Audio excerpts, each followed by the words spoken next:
શ્રીમદ ભગવદ્ ગીતા અધ્યયન કેન્દ્ર સાથે પ્રત્યક્ષ અને પરોક્ષ રીતે જોડાયેલા આપ સૌ જિજ્ઞાસુ, ગીતા પ્રેમી અને અધ્યયનશીલ ભાઈ બહેનોને સાનુનય જય શ્રી કૃષ્ણ. આપના હૃદયમાં બિરાજમાન પરમ કૃપાળુ પરમાત્માને વંદન કરી આપણે ગીતા ગાયક પ્રભુ શ્રી કૃષ્ણ અને ગીતા માતાના ચરણોમાં કોટી કોટી વંદન કરી આજના અધ્યયનનો પ્રારંભ કરી. પ્રિયજનો, આપણે અધ્યાય 8 અક્ષર બ્રહ્મયોગ ના 17, 18 અને 19 આ 3 શ્લોકનો વિચાર છેલ્લા 2 રવિવારથી કરી રહ્યા હતા. ગયા રવિવારે આ 3 શ્લોકનો તત્વાર્થ આપણે જોયો. એમાં 3 સિદ્ધાંત ભગવાને કહ્યા છે. પહેલી વસ્તુ, સૃષ્ટિમાં કશું જ શાશ્વત નથી, બધું જ પરિવર્તનશીલ છે. બીજી વાત, કોઈ તારો નથી કારણ કે તું કોઈનાથી જુદો નથી. ભગવાને કહ્યું કોઈ તારો નથી. ભગવાન સંકીર્ણ બનાવવા નથી માંગતા, પણ ગીતા વ્યાપક બનાવવા માંગે છે, કારણ કે આ સૃષ્ટિમાં કોઈ તારાથી જુદો છે જ નહીં. ત્રીજી વસ્તુ સમજાવી, કંઈ તારું નથી કારણ કે બધું જ તારું છે. આ સૃષ્ટિમાં કોઈ એક વસ્તુ તારી નથી કારણ કે બધું જ તારું છે. આ વાતથી શા માટે ભગવાને કહી પુનર્જન્મનો વિષય ભગવાને શરૂ કર્યો છે. અને આ 3 વાત ભગવાને એટલા માટે કહી કે માણસનો અહંકાર દૂર થાય. આ સૃષ્ટિમાં બધું જ પરિવર્તનશીલ છે, સમજણ આવે તો માણસનો અહંકાર દૂર થાય. હું કાયમ માટે નથી અને મારું કાયમ માટે રહેવાનું નથી, આ સમજણ. બીજી વસ્તુ, કોઈ તારો નથી એ માનવાથી આપણું મમત્વ દૂર થાય, અને કંઈ તારું નથી એ માનવાથી આપણી અહમતા દૂર થાય, રાગ અને દ્વેષ દૂર થાય. એટલે ગીતાકાર ભગવાનનો ઉદ્દેશ એ છે કે માણસને આ વિકારો છે, અહંકાર છે, રાગ, દ્વેષ, અહમતા, મમતા, આ બધો જ તેને બીજા જન્મમાં ખેંચી લાવે છે, કોઈ પણ યોનિમાં ખેંચી લાવે છે. એટલા માટે આ બધું દૂર થાય તે જરૂરી છે. અને આ બધા જ વિકારો હંમેશા વિવેકથી જ જાય. વિવેક એટલે શું સાચું અને શું ખોટું. આ વિવેક જેનામાં નિર્માણ થયો છે એનામાં વિકારો દૂર થાય. અને વિવેક ક્યારે આવે? સત્સંગથી જ વિવેક આવે. વિવેક લાવવા માટે બીજો કોઈ રસ્તો નથી. બિનો સત્સંગ વિવેક ન હોય. સત્સંગ કરો તો જ વિવેક આવે, નહીં તો આપણને ખબર જ ના પડે કે શું સાચું, શું ખોટું, શું મારું, શું પારકું. અને સત્સંગ ક્યારે મળે? જો વિકારો વિવેકથી દૂર થાય. વિવેક મળે એ સત્સંગથી. પણ સત્સંગ ક્યારે મળે? રામ કૃપા બિનુ સુલભ ન સોય. અને સત્સંગ ક્યારે મળે? ભગવાનની કૃપા થાય તો જ સત્સંગ મળે.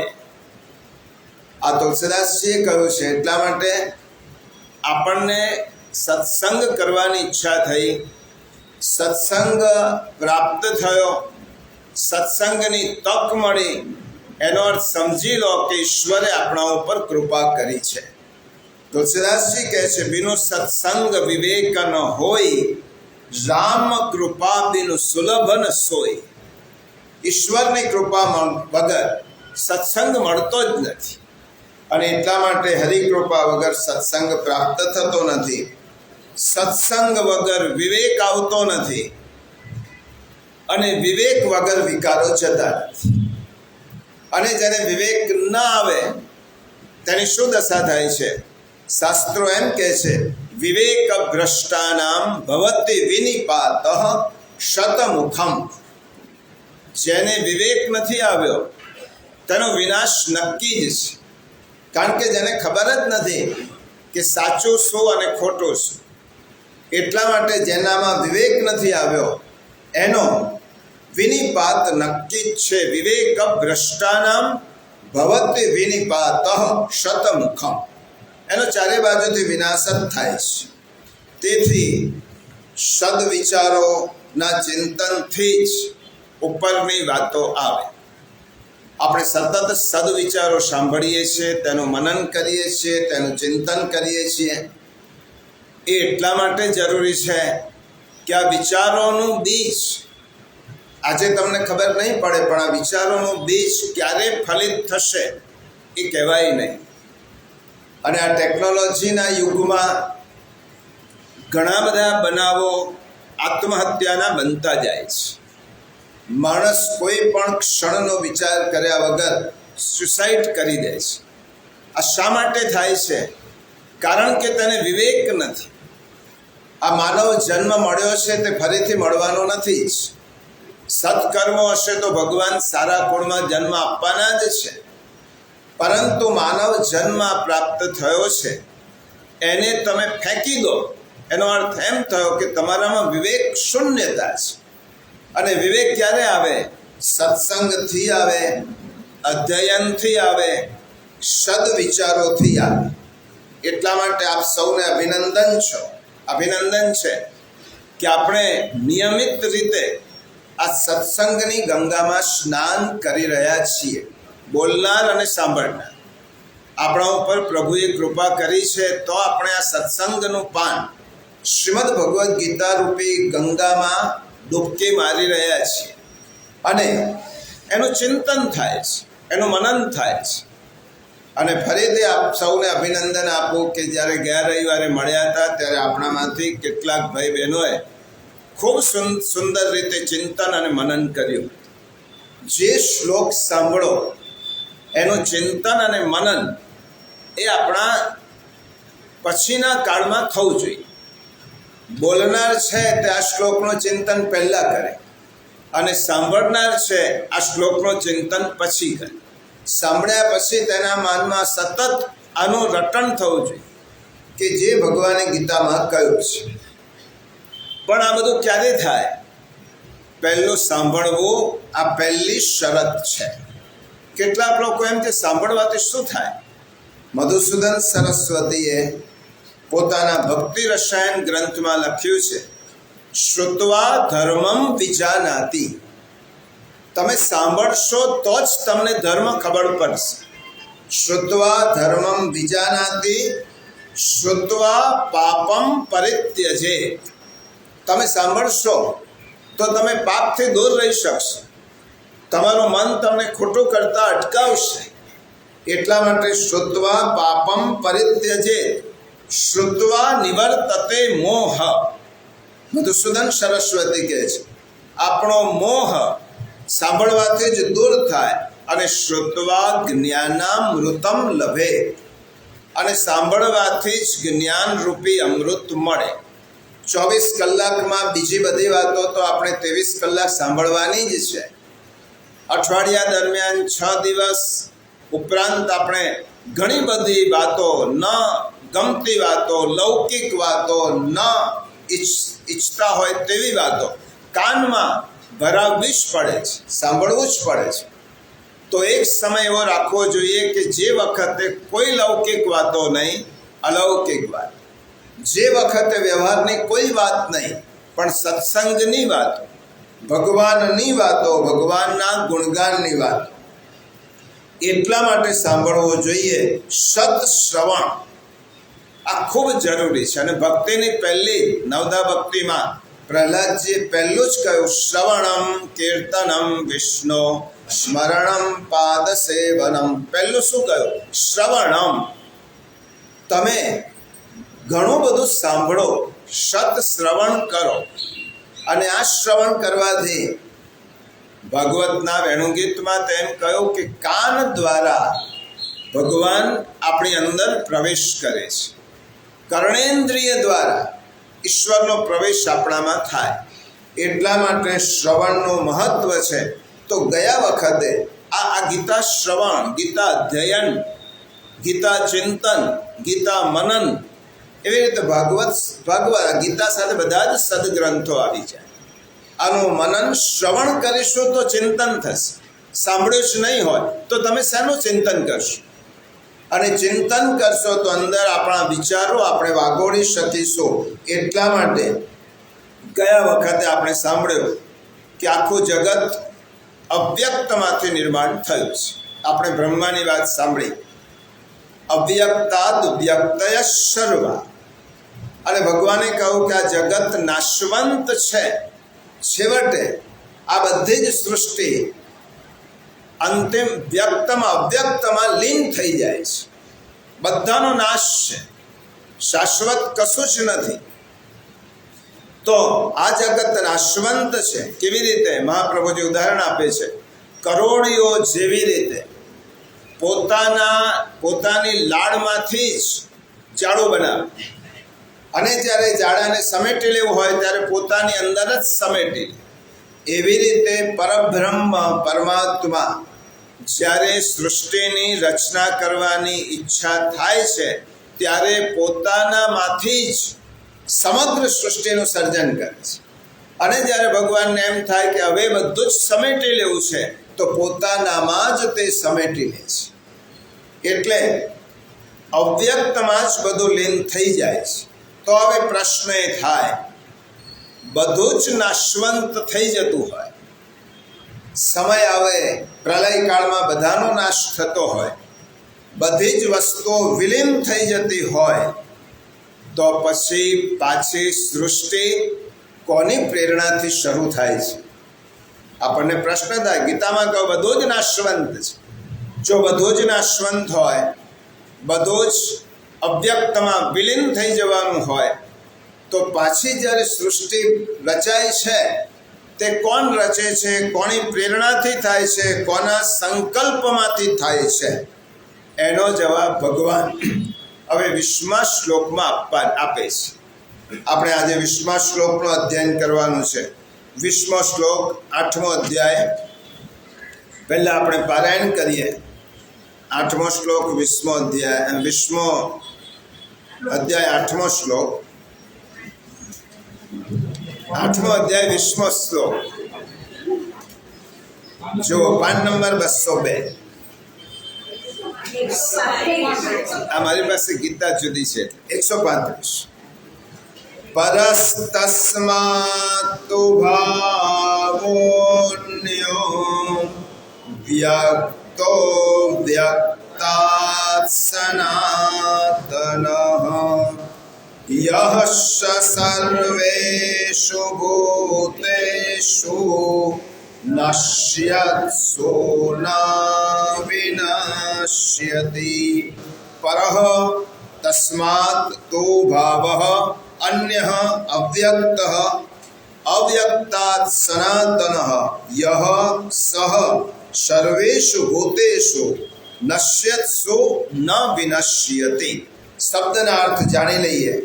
તો એટલે પરંતુ, તસ્માત એટલે એ, અવ્યક્તાત એટલે અવ્યક્ત કર્તાય, અવ્યક્ત કરતા પણ, પરહ સાવ પર છે, સાવ જુદો છે, અન્ય એટલે અન્ય એટલે વિલક્ષણ છે, યહ એટલે જે, સનાતન સનાતન અવ્યક્ત ભાવ છે, સહ એ પરમ દિવ્ય પુરુષ, સર્વેષુ બધા જ, ભૂતેષુ જીવોના, નશ્યત્સુ નષ્ટ થવા છતાં પણ, ન વિનશ્યતિ નાશ પામતો નથી. આપણો પ્રશ્ન શું હતો કે બધો જ નાશ થાય છે, તો પછી સૃષ્ટિ કોની પ્રેરણાથી, કોના સંકલ્પથી પાછી ઉત્પન્ન થાય છે? ત્યારે ભગવાન આ 20મા શ્લોકમાં કહે છે, પરંતુ એ અવ્યક્ત કર્તાય સાવ પર એવો, અન્ય એટલે કે વિલક્ષણ જે સનાતન અવ્યક્ત ભાવ છે, એ પરમ દિવ્ય પુરુષ સગળા જીવોના નષ્ટ થવા છતાં પણ નાશ પામતો નથી. બધો જ નાશ થાય છે, પણ એક સનાતન તત્વ એ અસ્તિત્વ ધરાવે છે.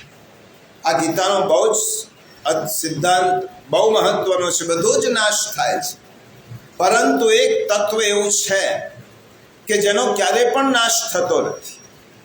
આગળના શ્લોકમાં જોયું કે અબજો અબજો વર્ષ પછી પણ બ્રહ્મા વિલીન થઈ જાય છે. જેને આપણે બ્રહ્માને કે દેવોને અમર ગણીએ છીએ. અમર એટલા માટે ગણીએ છીએ કે તેમનું આયુષ્ય ઘણું લાંબુ છે, એટલા માટે આપણી દ્રષ્ટિએ તે લોકો અમર છે. પણ અબજો અબજો વર્ષ પછી પણ આ સૃષ્ટિનું સર્જન કરનાર બ્રહ્મા પણ વિલીન થઈ જાય છે. અને આગળના શ્લોકમાં ભગવાને કહ્યું કે બ્રહ્મલોકનો પણ અંત આવે છે. આ જ લોકનો અંત નથી આવતો, બ્રહ્મલોકનો પણ અંત આવે છે. તો પછી સર્જન પ્રક્રિયા કરનાર કોણ છે? આ શ્લોકમાં કહ્યું પરમ ભાવ, એ સનાતન તત્વ, એ પરમ દિવ્ય પુરુષ સગળા જીવોના નષ્ટ થવા છતાં પણ નાશ નથી પામતો. શા માટે નાશ નથી પામતો? તે કાલાતીત છે, તે સમયાતીત છે, તે અપરિવર્તનશીલ છે અને તે શાશ્વત છે. આપણામાં પરિવર્તન આવે છે, બ્રહ્મમાં પરિવર્તન નથી આવતું. કૃષ્ણમાં, ઈશ્વરમાં પરિવર્તન નથી આવતું. આપણે વૃદ્ધાવસ્થા આવે છે, ઈશ્વરને કાલ બાધિત નથી થતો, એટલે એમને વૃદ્ધાવસ્થા નથી આવતી. વૃદ્ધાવસ્થા આવવાનું કારણ કાલ છે. કાલનું ચક્ર ફરતો જાય તેમ શરીર આપણું નિરંતર એ ઘસાતું જાય. પરંતુ ઈશ્વર સનાતન તત્વને વૃદ્ધાવસ્થા નથી, એમનો અંત નથી, એ શાશ્વત છે. કાળનો પણ એ નિયામક છે. કાળ પણ જેને આધીન છે. આ કાળ જેને આધીન છે એ કાળને આધીન નથી. આ જગત નાશવંત છે, ફરતું રહેલું છે, બદલતું રહેલું છે. પરંતુ આવા નાશવંત જગતની નીચે પણ એક પરભાવ રહેલો છે. આ ગીતાનો શબ્દ છે, પરભાવ.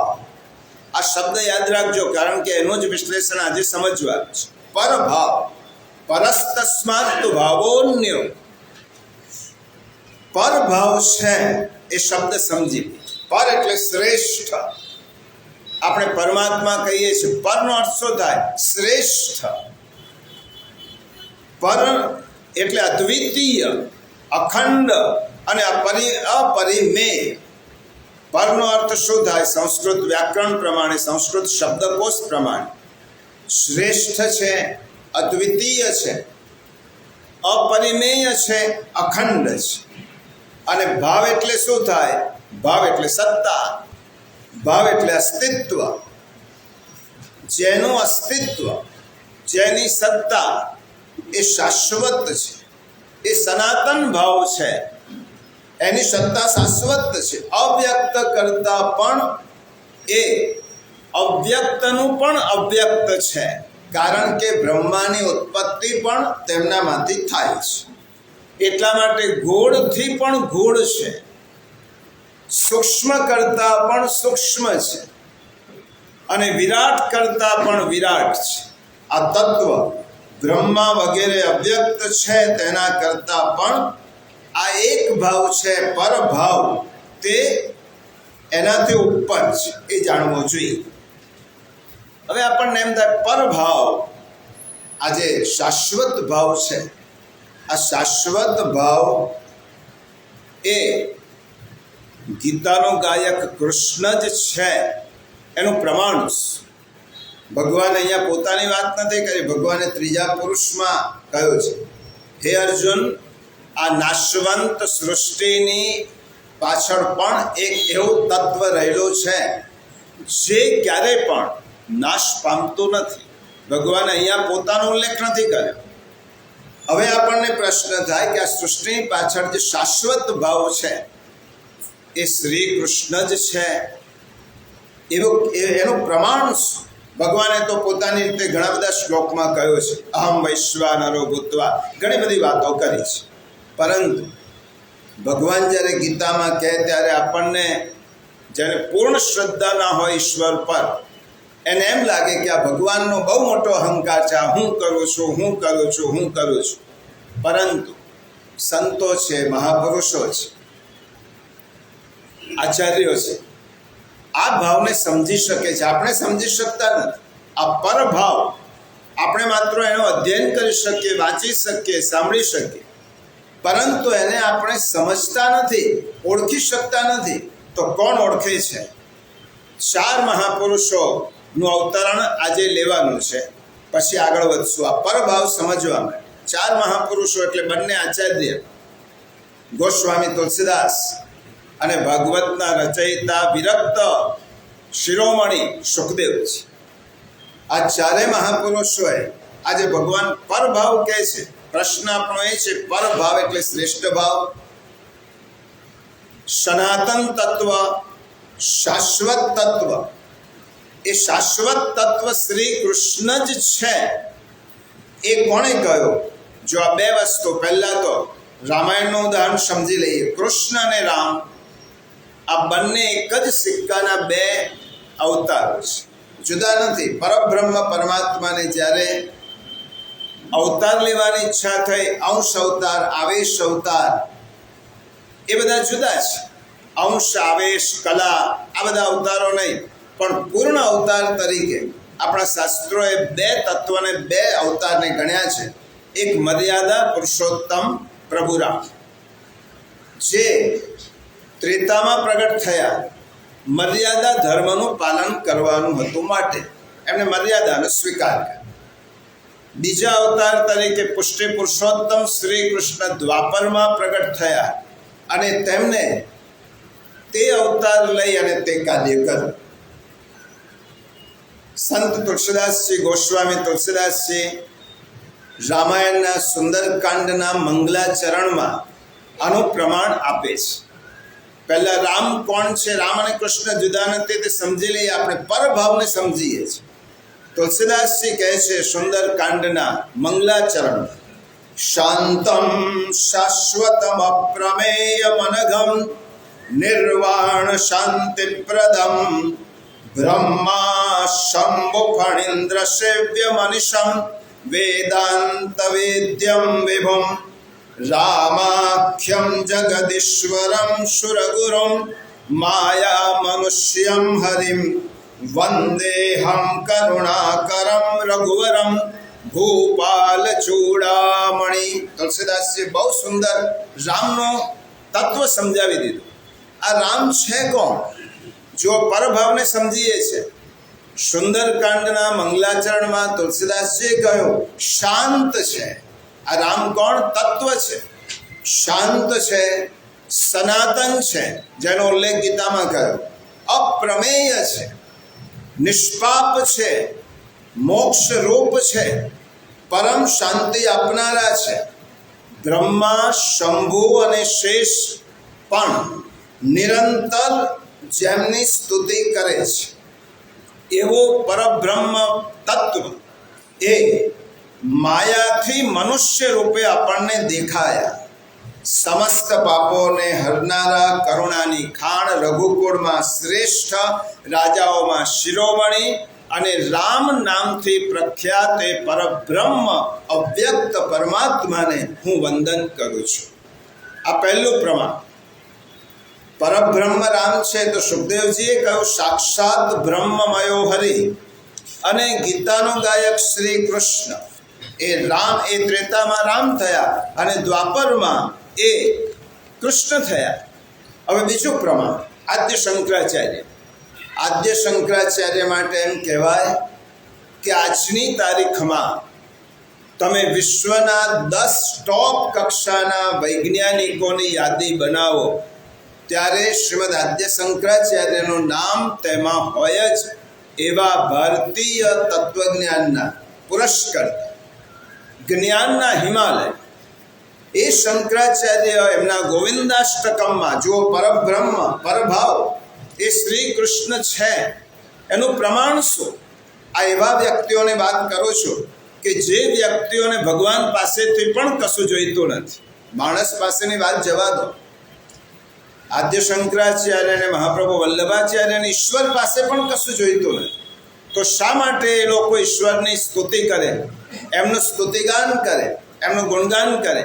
શંકરાચાર્ય કહે છે, સત્યમ જ્ઞાનમ અનંતમ નિત્યમ અનાકાશમ પરમાકાશમ ગોષ્ઠ પ્રાંગણ રિંગણ લોલ મનાયાસમ પરમાયાસમ માયા કલ્પિત નાનાકાર મનાકારમ ભુવનાકારમ સ્માયા નાથ મનાથમ પ્રણમત ગોવિંદમ પરમાનંદ.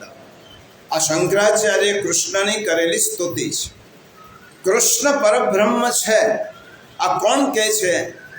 જ્ઞાનના હિમાલય, જેને અદ્વૈતનો સિદ્ધાંત વિશ્વને આપ્યો, એ શંકરાચાર્ય એમ કહે છે કે સત્ય છે, જે જ્ઞાન રૂપ છે, જે અનંત છે, નિત્ય આકાશથી અલગ હોવા છતાં પણ આકાશ રૂપ છે. આકાશથી અલગ છે છતાં પણ આકાશ રૂપ છે. જે વ્રજના પ્રાંગણમાં ચાલતા ચાલતા ચપળ થઈ રહ્યા છે, પરિશ્રમ રહિત હોવા છતાં પણ જે બહુ થાકી ગયા છે તેવો અભિનય કરે છે. જેમને થાક લાગતો જ નથી, પરંતુ એ થાકી ગયા છે તેવું નાટક કરે છે. અને જેનો કોઈ આકાર ન હોવા છતાં એ માયા નિર્મિત વિવિધ સ્વરૂપો ધારણ કરીને વિશ્વ રૂપે પ્રગટ થાય છે. શંકરાચાર્ય છેલ્લું વાક્ય ખૂબ સુંદર કહ્યું, પૃથ્વીના નાથ હોવા છતાં પણ પોતે અનાથ છે, કારણ કે એનો કોઈ નાથ નથી. એ સમગ્ર લોકોના નાથ છે, છતાં પણ પોતે અનાથ છે. એવા પરમાનંદમય ગોવિંદને હું પ્રણામ કરું છું. કૃષ્ણ પરભાવ છે, પરમ તત્વ છે. આ શંકરાચાર્ય કહ્યું. ત્રીજું શ્રીમદ ભાગવતમાં સુખદેવજી વિરક્તના શિરોમણી, જેને વસ્ત્રની પણ આસક્તિ નહોતી, એની ઈશ્વર પાસે કશી જ ઈચ્છા નહોતી, છતાં પણ જ્યારે કૃષ્ણના જન્મનું પ્રકરણ કહે છે ત્યારે પરીક્ષિત રાજાને સુખદેવજીએ ચેતવી દીધો, હે રાજા, હવે હું એ તત્વની વાત કરું છું કે જે તત્વ સનાતન છે. અને સુખદેવજીએ કહ્યું, વસુદેવ ગૃહે જાતઃ સાક્ષાત બ્રહ્મમયો હરિ. વસુદેવજીને ત્યાં જે પ્રગટ થયા છે એ સાક્ષાત બ્રહ્મમય હરિનું સ્વરૂપ છે. અને હવે ચોથું ઉદાહરણ મહાપ્રભુ વલ્લભાચાર્યનું, પરબ્રહ્મ તો કૃષ્ણો હિ. આ કૃષ્ણ એ પરબ્રહ્મ છે. અને તેમને નંદકુમાર અષ્ટકમમાં તો કૃષ્ણને તત્વ માન્યા. સુંદર ગોપાલમ મુરવન માલમ નયન વિશાલમ દુઃખહરમ વૃંદાવન ચંદ્રમ આનંદ કંદમ પરમાનંદમ ધરણીધરમ વલ્લભ ઘનશ્યામમ પૂર્ણ કામમ અત્યભિરામમ પ્રીતિકરમ ભજ નંદ કુમારમ સર્વ સુખ સારમ તત્વ વિચારમ બ્રહ્મ પરમ. આ છેલ્લો શબ્દ સમજાવવા મહાપ્રભુજી શું કહ્યું? એ પરબ્રહ્મ છે. આ પરભાવની જે વાત કરી શ્રીમદ ભગવદ્ ગીતામાં, આપણા આ શંકાને નિર્મૂલન કરવા માટે ગીતા ગાયક શ્રી કૃષ્ણ પરબ્રહ્મ છે એનું પ્રમાણ શું? તેનું પ્રમાણ બંને આચાર્યો, બધા જ આચાર્યો છે, બંને આચાર્યો સુખદેવજી, સંત તુલસીદાસ અને બીજા ઘણા બધા પ્રમાણો છે. આપણે તો માત્ર મહાપુરુષોની અવતરણ લીધું છે. આ શ્લોકમાં જે વાત કરી છે એને આજનું વિજ્ઞાન સમર્થન આપે છે. આપણે બહુ એજ્યુકેટેડ લોકો છે, ભણેલા ગણેલા લોકો છે, અને જ્યાં સુધી બુદ્ધિમાં કન્વિન્સ ન થાય ત્યાં સુધી માનવું પણ નહીં અને કોઈને મનાવવું પણ. તમે બીજા ઉપર કોઈ વિચાર ઠોકી બેસાડતા નથી. તમારા પુત્રને તમે એમ ના કહી શકો, હું સેવા કરું છું માટે તારે સેવા કરવાની, હું કૃષ્ણને માનું છું માટે તારે માનવાનું. એની બુદ્ધિમાં કૃષ્ણ તત્વને ઉતારો. સેવા શા માટે કરવાની છે એને સમજાવો. અને એટલા માટે આ ગીતાના પ્રત્યેક શ્લોક, ગીતાના પ્રત્યેક શબ્દને વિજ્ઞાનની એરણ પર ચકાસી શકાય છે. અલબત્ત ભગવાનની વાણી જ પ્રમાણ છે, એને કોઈ પણ સાબિતી આપવાની જરૂર નથી. છતાં પણ આજે આપણે જે જોઈએ છીએ તે વિજ્ઞાન છે, અને વિજ્ઞાન દ્વારા ગીતાના શબ્દને સમજવા એટલે ભગવાન જે કહે છે એ આજનું વિજ્ઞાન તેને સમર્થન આપે છે. વિજ્ઞાનનો દ્રષ્ટિકોણ શું છે? જો આ 3 શ્લોક આપણે સાંભળ્યા એટલે આપણી ભૂમિકા થોડી સ્પષ્ટ થઈ છે. આજે ભગવાન પરભાવની વાત કરે છે. વિજ્ઞાન શું કહે છે? કોઈક ક્ષણે તમામ પદાર્થ તત્વ એક જ બિંદુએ કેન્દ્રિત થયા. કોઈક ક્ષણે તમામ પદાર્થ તત્વ એક જ બિંદુએ કેન્દ્રિત થયા અને તે ક્ષણે સૃષ્ટિની ઉત્પત્તિ થઈ. આ વિજ્ઞાનનું માનવું છે. એક ખૂબ સારો શબ્દ તમે બધા જ એજ્યુકેટર સાંભળ્યો જ હશે, બિગ બેંગની ઘટના. બિગ બેંગ આ વિજ્ઞાનનો શબ્દ છે, પદાર્થ વિજ્ઞાનનો છે, ખગોળનો છે. બિગ બેંગની ઘટનાથી ઉર્જાનો પ્રસાર થયો. આ કૃષ્ણ જે કહે છે એને વિજ્ઞાનની દ્રષ્ટિએ સમજીએ છીએ. બિગ બેંગની ઘટનાથી ઉર્જાનો પ્રસાર થયો અને તેનું પદાર્થ તત્વમાં રૂપાંતર થયું. બિગ બેંગ દ્વારા જે અણુઓ ઉત્પન્ન થયા, આ વિજ્ઞાનની ભાષા છે, આ ગીતાની ભાષા નથી. પણ ગીતાના તત્વને વિજ્ઞાન દ્વારા સમજવું હોય તો આ બિગ બેંગ દ્વારા જે અણુઓ ઉત્પન્ન થયા તેમાં સૌથી વધુ અણુઓ હાઇડ્રોજનના હતા, થોડા હિલિયમના હતા અને થોડા લિથિયમના પણ હતા. હવે વિજ્ઞાન એમ કહે છે આધુનિક ગણતરીઓ મુજબ, આ વિજ્ઞાનની ગણતરી છે, આધુનિક ગણતરીઓ મુજબ આ ઘટના બિગ બેંગની ઘટના ક્યારે બની? 13.82 અબજ વર્ષ પહેલા. જો આપણે બ્રહ્માની જ્યારે વાત કરી ત્યારે આપણે એમ થયું આટલું બધું હતું હશે.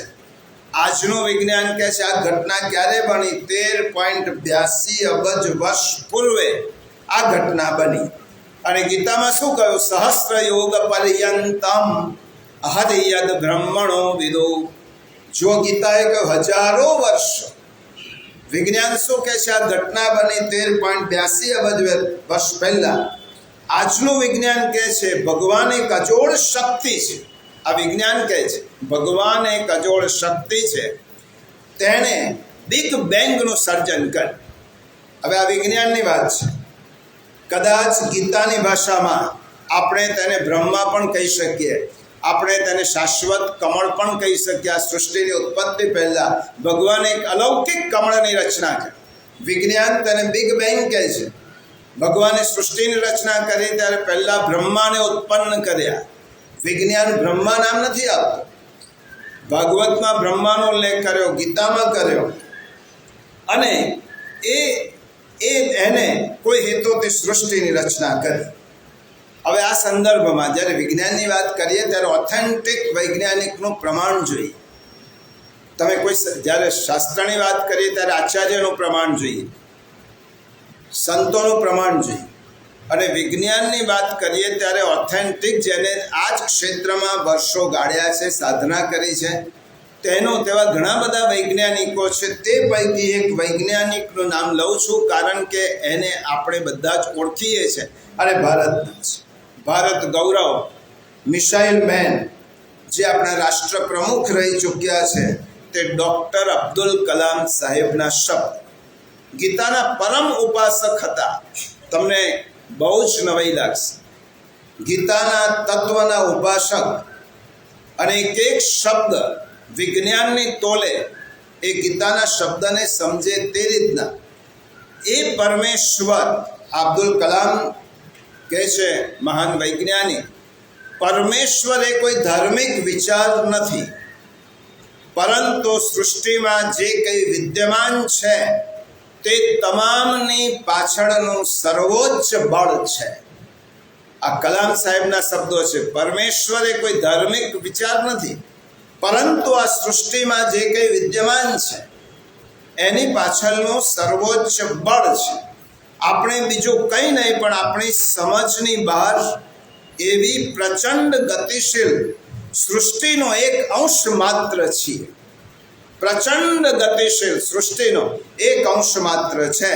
અને જુઓ, પરભાવ કયો ગીતામાં, અને છેલ્લું એમનું અવતરણ છે. આ પરમેશ્વર એ સૃષ્ટિની પેલે પાર છે, પરભાવ. ગીતામાં કહ્યું પરભાવ છે, બધું જ નાશ થાય છે પરંતુ પરમેશ્વરનો નાશ થતો નથી.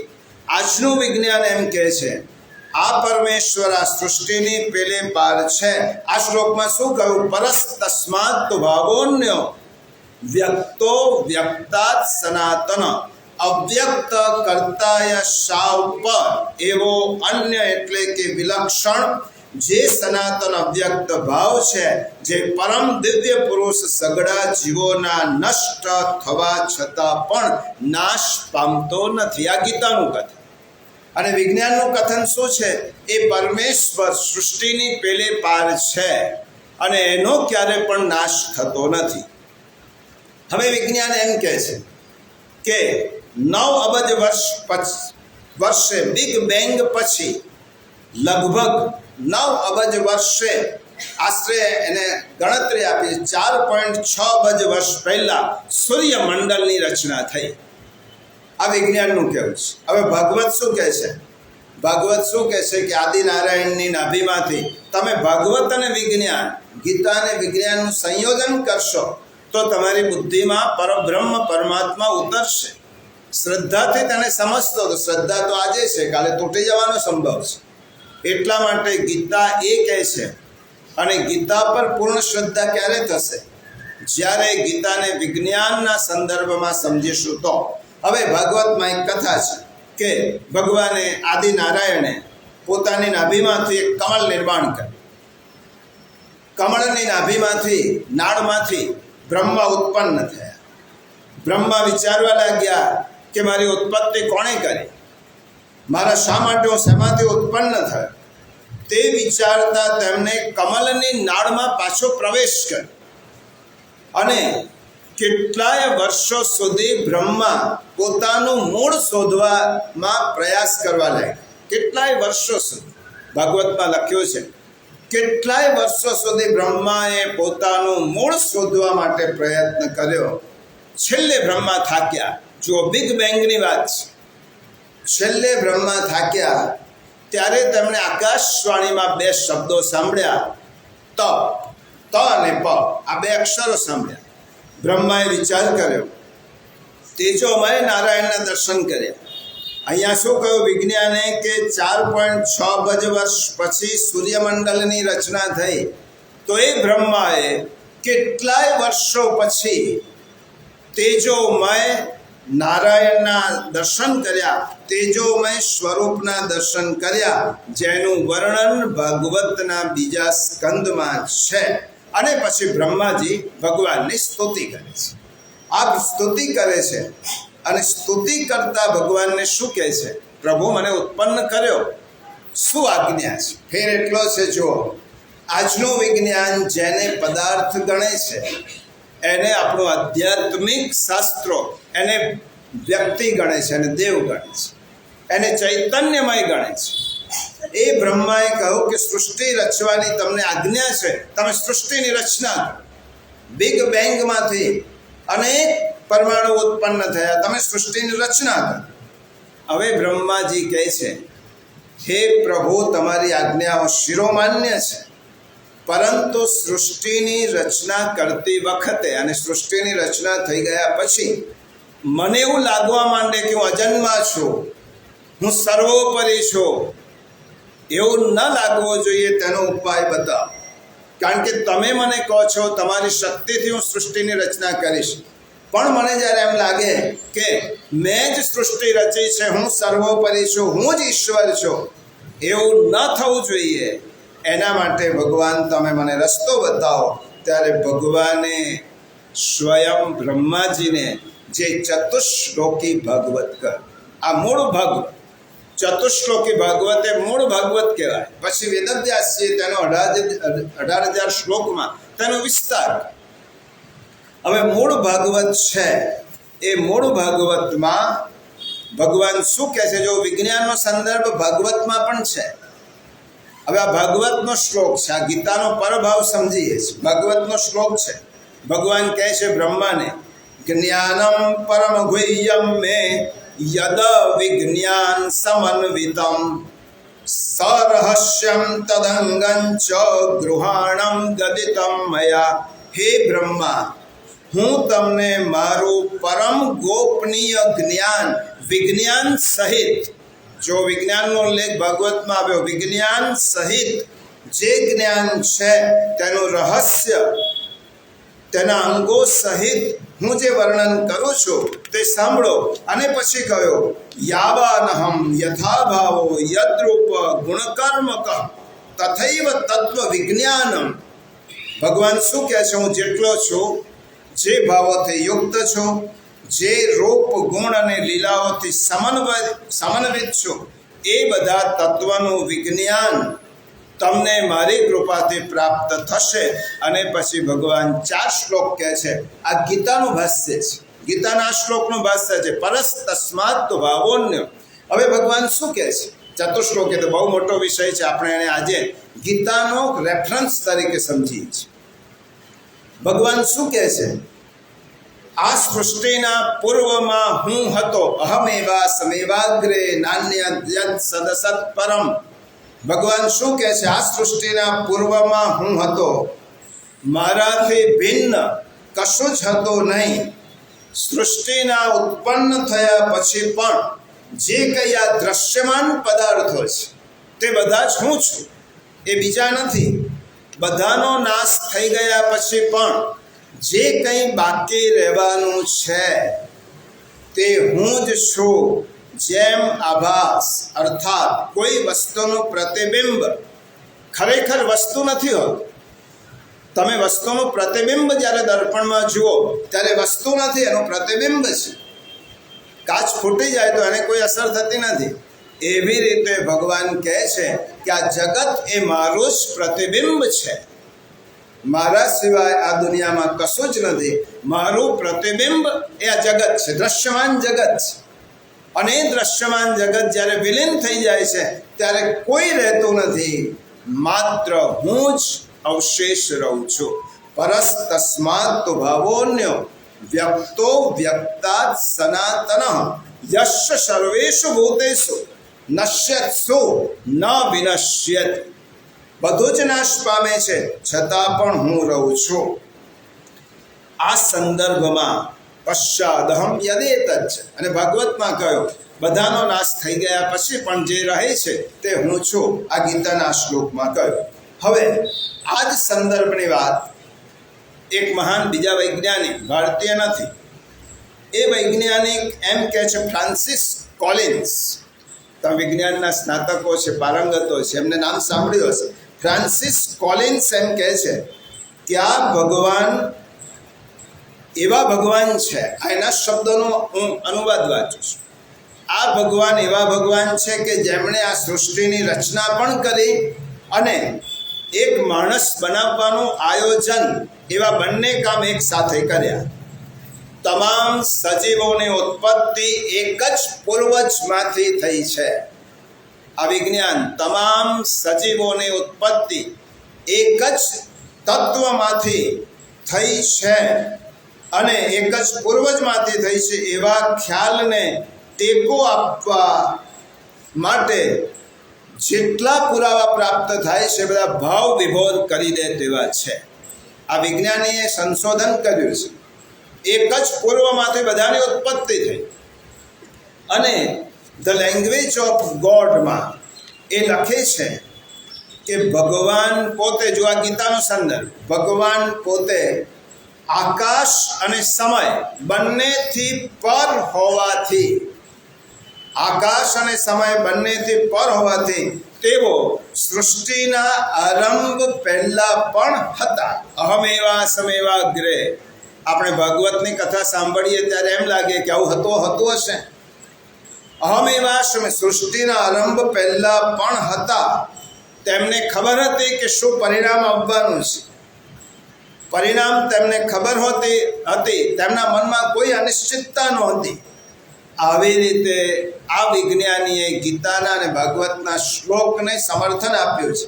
અને તેમને છેલ્લે લખ્યું છે કે સૃષ્ટિ વિશે ઊંડાણપૂર્વક વિચાર કરતી વખતે, સૃષ્ટિ વિશે જ્યારે આપણે ઊંડાણપૂર્વક વિચાર કરીએ છીએ ત્યારે આપણી જાતને તમે જુઓ, સૂક્ષ્માતિ સૂક્ષ્મ છે. આ સમગ્ર બ્રહ્માંડમાં પૃથ્વીનું અસ્તિત્વ જ એક નાનકડા ગોળા જેટલું. એ પૃથ્વીની અંદર મારું અસ્તિત્વ કેટલું? એક શ્રીમંત વ્યક્તિને રમણ મહર્ષિને એમને પધરામણી કરી અને રમણ મહર્ષિને પોતાના બંગલામાં, બહુ મોટા બંગલામાં લઈ ગયા. રમણ મહર્ષિને, અને જ્યારે કોઈ ધનાઢ્ય વ્યક્તિને પોતાનો વૈભવ બતાવવાનો હોય ત્યારે પહેલું બાથરૂમ બતાવે કે જો અમારો બાથરૂમ બીજાના બંગલા કરતાં પણ મોટું છે તો અમારો વૈભવ કેવો હશે. અને રમણ મહર્ષિને બતાવ્યો આ બધો વૈભવ. રમણ મહર્ષિ બેઠા, એમણે એમ કહ્યું. રમણ મહર્ષિ સમજી ગયા કે એના મનમાં થોડો અહંકાર છે કે આવું કોઈનો નહીં હોય.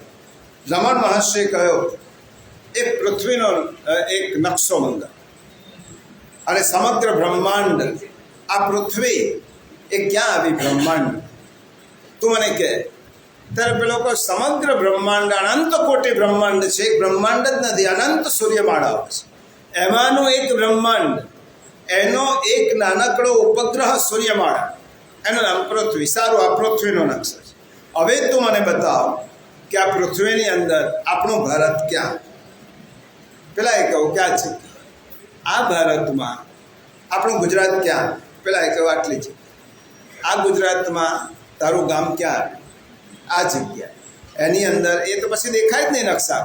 પછી એની અંદર તારો બંગલો ક્યાં? કેમ કે ગુરુદેવ એ તો ના દેખાય. એટલે બંગલામાં તારો બાથરૂમ ક્યાં આવે તો એ તો ખબર જ ન પડે. તો અનંત કોટી બ્રહ્માંડની અંદર આપણું અસ્તિત્વ એ સૂક્ષ્માતિ સૂક્ષ્મ છે. એ કેવું છે અસ્તિત્વ આપણું? નગણ્ય અને તુચ્છ છે. આપણે આપણી આસપાસ જે જોઈ રહ્યા છે તે તો મહાવિરાટ વાસ્તવિકતાનો એક નાનકડો અલ્પાંશ છે. આપણી આસપાસ જે બ્રહ્માંડ જોઈએ છે એ અલ્પાંશ છે મહાવિરાટનું. અને આ સૃષ્ટિમાં આપણું સ્થાન કેટલું? થર પાકરના રણમાં રેતીના એક કણ જેટલું. અને એ વ્યક્તિ એક ખૂણામાં બેઠો બેઠો બોલતો હોય, I don't believe in God, તો એની કોઈને પડી હોય ખરી? તમારું અસ્તિત્વ શું? આ સમગ્ર બ્રહ્માંડમાં તારે સૂક્ષ્માતિ સૂક્ષ્મ તત્વ. અને આપણે જે જોઈએ છે તો સૂર્યના, અવકાશના અન્ય તારાઓની સરખામણીએ આજે પ્રચંડ સૂર્ય જોઈએ છે ને, તો વિજ્ઞાન કહે છે કે અવકાશમાં સૂર્ય જેવા અન્ય તારાઓ છે, અગણિત તારાઓ છે. એમાં સૂર્ય તો એક તારો છે. અને સૂર્ય એવો તારો છે કે વિજ્ઞાન એમ કહે છે કે જેની આસપાસ 13 લાખ પૃથ્વી સમાઈ શકે. આ સૂર્યને જોઈએ છે એવો તારો કે એની આસપાસ સમાઈ શકે. હવે આ બ્રહ્માંડનો તમે વિચાર કરો. અને આપણા ઋષિઓ બહુ જ ચતુર, એમને કહી દીધું ન ઇતિ ન ઇતિ ન. અમે એનો પાર પામી શકતા નથી, એનું વર્ણન અમારાથી થઈ શકે નહીં. આ તો થઈ ભાવ એટલે અસ્તિત્વની વાત. જો આ વિજ્ઞાનની, ખગોળની, ગીતાનો જે સંદર્ભ છે એની વાત થઈ. ભાવનો એક અર્થ થાય અસ્તિત્વ, ભાવનો એક અર્થ થાય સત્તા, ભગવાનની સત્તા, ભગવાનનું અસ્તિત્વ કાયમ છે, શાશ્વત છે, નિશ્ચિત છે. સૃષ્ટિનો નાશ થયા પછી પણ એનો નાશ થવાનો નથી. પણ બીજો એક અર્થ મહાપુરુષોએ ભાવનો કર્યો છે. ભાવ એટલે શું? ભાવ એટલે ફિલિંગ, આપણી અંદરની લાગણી, આપણી અંદરની ફિલિંગ. આ અર્થમાં જોઈએ તો શું થાય?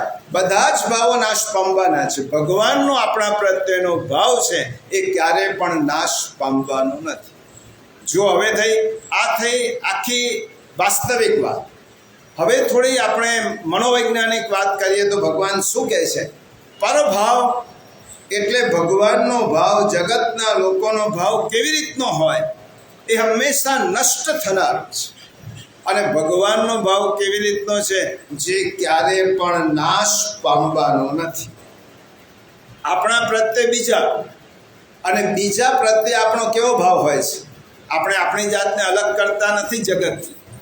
આપણો બીજા પ્રત્યેનો ભાવ અને બીજાનો આપણા પ્રત્યેનો ભાવ કેવો હોય છે? સ્વાર્થ હોય ત્યારે બધા પાસે જવું, કાર્યવશાત. આપણે કોઈને પૂછીએ કે હમણાંના ઘેરે દેખાતા નથી, કશું કામ નહોતું એટલે નહોતો આવ્યો. તો એનો અર્થ એમ થયો કામ હોય તો જ આવવાનું. આપણે કાર્યવશાત, આ જગતનો ભાવ કેવો છે? આપણા ઉપર કાર્યવશાત છે. એનું કાર્ય કરવાનું હોય, એનો સ્વાર્થ સાધવાનો હોય ત્યારે એનો ભાવ છે. પણ ભગવાનનો ભાવ કેવો છે?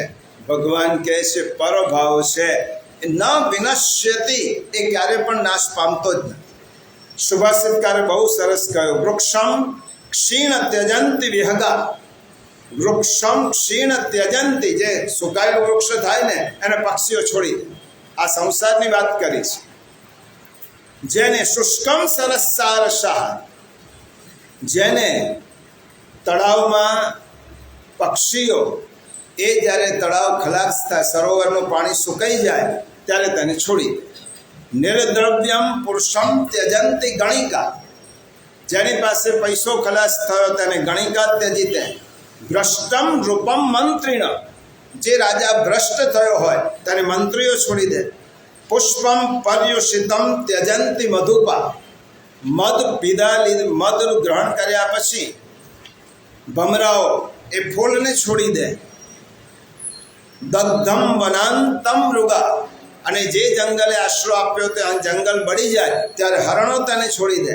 સર્વમ કામ વશાત જનોપી રમતે, અને આ દુનિયામાં બધા જ લોકો પોતાનો સ્વાર્થ હોય ત્યારે જ તે વસ્તુની સાથે જોડાય છે. તત્કો કશ્યકો વલ્લભ, તો આ દુનિયામાં મારો પ્રિય મને કહેવો કોણે? આ મારો પ્રિય છે, આ મને છોડી શકે નહીં, એમ કહેવું કોણે? આ સુભાષિતકારે કહ્યું, આપણે જગતના માણસો કાર્ય સદાય, જો આ પરભાવ સમજીએ છીએ, પરભાવનો એક અર્થ આપણે સમજ્યા, ભગવાનનું અસ્તિત્વ શાશ્વત છે. વિજ્ઞાનના સંદર્ભમાં જોયું. ભાવનો બીજો અર્થ સંત જ્ઞાનેશ્વરે કર્યો કે ભાવ એટલે લાગણી, ફિલિંગ્સ. એકબીજા પ્રત્યેની આપણી લાગણી કેવી છે? તો માણસનો ભાવ છે એ શાશ્વત નથી, કામ પૂરતો ભાવ છે. અને ભગવાનનો ભાવ કેવો છે? શાશ્વત છે. આવી રીતના જગતમાં કાર્ય સદાય ત્યાં સુધી માણસો એકબીજા સાથે જોડાય છે. આપણા સંબંધમાં છે ઓછું છે, હતું એ વધારે છે. આપણે જોજો, આ માણસ સાથે મારો સંબંધ હતો શબ્દ વધારે છે. આ માણસ સાથે મારો સંબંધ છે ક્યાં સુધી રહેવાનું છે કશું જ નક્કી નથી. અને છેનું હતો થતાં વાર લાગવાની નથી. એટલા અશાશ્વત સંબંધો છે. એટલા માટે ચરપટ પંજરિકામાં ફરી શંકરાચાર્યને યાદ કરીએ, મોહ મુદ્ગર સ્તોત્ર. આદ્ય શંકરાચાર્ય શું કહે છે? યાવદ વિત્તો પાર્જન સક્ત તાવન નિજ પરિવારો રક્ત પશ્ચાત ધાવતી જર્જર દેહે વાર્તામ પૃચ્છતિ કોપિન ગેહે ભજ ગોવિંદમ ભજ ગોવિંદમ ભજ ગોવિંદમ મૂઢ મતે. શંકરાચાર્ય શું કહે છે? જ્યાં સુધી તું પૈસા કમાવીને લાવે છે ત્યાં સુધી તારો પરિવાર તને પ્રેમ કરે છે. જ્યારે વૃદ્ધાવસ્થામાં તારો દેહ જર્જરિત થાય છે ત્યારે ઘરમાં તારો ભાવ કોઈ પૂછવાનું નથી. યાવદ વિત્તો પાર્જન સક્ત. એટલા માટે હે મૂઢ, શંકરાચાર્ય આપણને કહે છે મૂર્ખ, જે શાશ્વત ભાવ છે એને યાદ કર. ભજ ગોવિંદમ ભજ ગોવિંદમ ભજ ગોવિંદમ મૂઢ મતે. અને પછી શું કહે છે? યાવત જીવો નિવસતિ ગેહ કુશલમ તાવત પૃચ્છતિ ગેહ ગતવતી વાયૌ દેહા પાયે ભાર્યામ બિભ્યતિ તસ્મિન કાય ભજ ગોવિંદમ ભજ ગોવિંદમ ભજ ગોવિંદમ મૂઢ મતે. આદ્ય શંકર કહે છે જ્યાં સુધી શરીરમાં પ્રાણ છે, આપણે બોલીએ છીએ, સાંભળીએ છીએ, ચાલીએ છીએ, ચૈતન્ય છે, ત્યાં સુધી લોકો તારું ખબર અંતર પૂછશે. અને આ ચૈતન્ય ચાલ્યું જશે, પ્રાણ ચાલ્યા જશે અને શરીર ઢળી પડશે ત્યારે શંકરાચાર્ય કહે છે મારાથી આવું કડક ના બોલાય. શંકરાચાર્ય કહે છે ભાર્યા બિભ્યતિ તસ્મિન કાય. પત્ની પણ તેનાથી ડરવાની છે. પત્ની પણ ચૈતન્ય નહીં હોય તો ભાવ તારો પૂછવાનો જ નથી. સહવાસ કરનાર પત્ની પણ એ શરીરથી ડરશે, કારણ કે ચૈતન્ય ચાલી ગયું. તો આપણા કવિ કહે છે ને, મરનારની ચિતા પર ચહરનાર કોઈ ચડતું નથી. કહે છે હું મરીશ પણ કોઈ મળતું નથી. મરવાની વાત તો જવા દો, છેલ્લે રાખને કોઈ પણ અડતું નથી. તમારી રાખને કોઈ અડતું નથી. આ ભાવ, આ જગતનો ભાવ અને પરભાવ. ભગવાનનો ભાવ કેવો છે? વિનશ, જેનો નાશ થતો જ નથી. અને જગતનો ભાવ કેવો છે? નશ્યત. કવિ ગંગ બહુ સરસ કહે છે, માત કહે મેરો પૂત સપૂત, કે બેની કહે મેરો સુંદર ભૈયા, तात કહે મેરો હૈ કુલ દીપક, લોક में लाज अधिक बढ़ैया, नारी કહે મેરો प्राणपति, जिनके कारण में लेव बलैया. પછી કવિ ગંગ વાસ્તવિકતા કહે છે, કવિ ગંગ કહે સુન શાહ અકબર, जिनके ગાંઠ સફેદ રૂપૈયા. ત્યાં સુધી જ આ ભાઈનો, બહેનનો ભાઈ, પિતાનો પુત્ર, માતાનો પુત્ર થાય, પછી નહીં. આ જ વાત બૃહદારણ્યક ઉપનિષદમાં યાજ્ઞવલ્ક્યની 2 પત્નીઓ હતી. ઉપનિષદનો સંદર્ભ એટલા માટે આપું છું કે મૈત્રેય અને કાત્યાય, મહર્ષિ યાજ્ઞવલ્ક્યની 2 પત્ની. યાજ્ઞવલ્ક્યએ સંન્યાસ લેવાનો નિર્ણય કર્યો અને બંને પત્નીને બોલાવી, મૈત્રેય અને કાત્યાય, અને કહો કે મારી પાસે જે પણ કંઈ છે એ મિલકત હું તમને સરખે ભાગે વહેંચી આપવા માગું છું, પછી ઝઘડો ના થાય. આ ઉપનિષદનું આખ્યાન છે, બૃહદારણ્યક ઉપનિષદ. અને તે વખતે કાત્યાયને તો સ્વીકારી લીધો. મૈત્રેય એમ કહે છે કે તમે જે ધન આપો છો એ ધનથી હું મોક્ષ પામી શકીશ. તમે જે ધનને છોડીને જાઓ છો એનો અર્થ એવો થયો કે આ ધનમાં તમારી દ્રષ્ટિએ કશું જ નથી. તો જે ધન તમે મને આપીને જાઓ છો એ ધનથી મને મોક્ષ મળશે ખરો? યાજ્ઞવલ્ક્ય કહે છે, દેવી, આ ધનથી મોક્ષ તો ન મળે. આ ધનથી વસ્તુ મળશે, ભોગ મળશે, ઐશ્વર્ય મળશે. તો મૈત્રેય કહે છે, તો જે ધનથી મોક્ષ ન મળતો હોય એ ધનને મારે શું કરવું છે? યેનાહમ નામૃતાસ્યા કિમહમ તેન કુર્યામ. જેનાથી મને અમૃત મળતો નથી તે મોક્ષને શું કરું? અને પછી મૈત્રેયે યાજ્ઞવલ્ક્યને પૂછ્યું છે કે તમે જે તત્વની પ્રાપ્તિ કરવા માટે જાઓ છો તેનો ઉપદેશ આપો. અને બૃહદારણ્યક ઉપનિષદની આ ખૂબ પ્રખ્યાત વાસ્તવિકતાને ઉજાગર કરતા જે મંત્રો છે, એક યાજ્ઞવલ્ક્ય પતિએ પોતાની પત્નીને બ્રહ્મનો ઉપદેશ આપ્યો છે. ત્યાં જ્યારે વાત પૂછી છે ત્યારે સાંભળી લે. હે મૈત્રેયી, નવારે પત્યુકામાય પતિ પ્રિયો ભવતી. આ સંસારની લાક્ષણિકતા, વાસ્તવિકતા છે. હે મૈત્રેયી, પતિના ઉપર સ્ત્રીનો અધિક પ્રેમ હોય તો પત્ની માટે નહીં, પોતાની કામનાઓ પૂરી કરવા માટે છે. નવા આત્મનસ્તુ કામાય પતિ પ્રિયો ભવતી. પોતાના માટે જ તેને પોતાનો પત્ની પ્રિય લાગે છે. અને નવારે જાયાયઃ કામાય જાયા પ્રિયા ભવતી. પત્નીને એ પ્રેમ કરે છે પત્ની માટે નહીં, પોતાના માટે. આત્મનસ્તુ કામાય જાયા પ્રિયા ભવતી. નવારે પુત્રાણા કામાય પુત્રઃ પ્રિયા ભવતી. પુત્રને પ્રેમ કરે છે પુત્ર માટે નહીં, એ પોતાના માટે પુત્રને પ્રેમ કરે છે કે ભવિષ્યમાં મને ઉપયોગી થશે. અને છેલ્લે યાજ્ઞવલ્ક્ય કહે છે, નવા અરે સર્વસ્ય કામાય સર્વમ પ્રિયમ ભવતી. આપણે દુનિયામાં માણસો એકબીજા પ્રત્યે ભાવ રાખતા હોય તો બીજા માટે નહીં, એ પોતાના માટે જ રાખે છે. કારણ કે આ સૃષ્ટિમાં બધાનો પ્રેમ અશાશ્વત છે, ઈશ્વર સિવાય.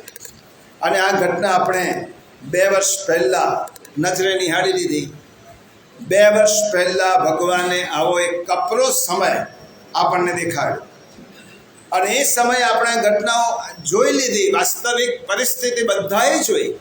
આપણે બીજાએ જોઈ ને બીજાની આપણે જોઈ. કોઈના માટે કોઈ મર્યો નથી એવો પેપરમાં આવ્યું નથી. એટલું જ નહીં, હું મરી જઈશ એટલા માટે કોઈ અડ્યો પણ નથી બીજા. આ કપરી સ્થિતિ આ જ વાત કોરોનાએ એ વાત સિદ્ધ કરી દીધી કે માણસ પહેલો પ્રેમ પોતાની જાતને કરે છે, પછી બીજાને કરે છે. આ એક વાસ્તવિક ઉપનિષદની ઘટના, અને આપણે નજરે જોઈ માણસ પહેલો પ્રેમ કરતો હોય તે પોતાની જાતને કરે છે. પતિ હોય, પત્ની હોય, પુત્ર હોય, પિતા હોય, બધા જ. અને આ જ વાત ગોસ્વામી તુલસીદાસજી કહે છે, સુર નર મુનિ સબ કી યહ રીતિ સ્વાર્થ લાગી કરહી તબ પ્રી. બહુ સુંદર વિષય છે. હવે આ વિષયને આજે જ પૂરો કરવાનું મન થતું નથી, એટલા માટે હવે સમય જોતા આપણે આ વિષયને આટલું યાદ રાખીએ. આ પરસ્તસ્માત્તુ ભાવોન્ય, પરભાવ એટલે સત્તા ઈશ્વરની, સત્તા ઈશ્વરનું અસ્તિત્વ શાશ્વત છે. અને બીજો અર્થ ઈશ્વરનો ભાવ આપણા માટે શાશ્વત છે. દુનિયામાં બધાનો ભાવ તો ખલાસ થશે, ઈશ્વરનો ભાવ આપણા માટે ક્યારે પણ ઘટવાનો નથી. એ આ શ્લોકમાં ભગવાન કહે છે. તેની કેટલીક શેષ વાત આપણે આવતા રવિવારે આવીશું.